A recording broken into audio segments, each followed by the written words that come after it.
So you might be wondering how to exactly delete your TikTok Shop Seller Center account here. Well, deleting your account is actually fairly easy. So the first thing that you need to do is you want to open up your seller account. So in this case, you want to open up the seller app and just basically log into your account.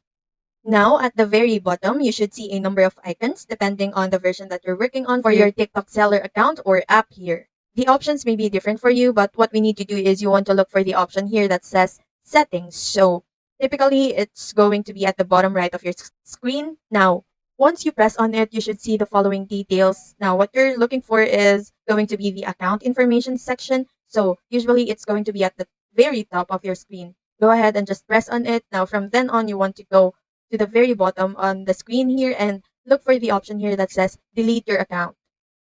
Now it's going to say submit a deletion request. So go ahead and just press on it and it will open up a new page, which in this case, you just need to follow the on-screen steps in order for you to delete your account. They might actually ask you a bunch of details here. Go and just provide those details. Now, just in case if you don't see this option that says submit a deletion request, you may need to complete other things in your account. So in this case, it's best to reach out to TikTok support if you're having issues on seeing this. So they might require additional documentation or additional details in order for you to proceed on deletion. But in this case, that's about it for this video. I'll see you on the next one.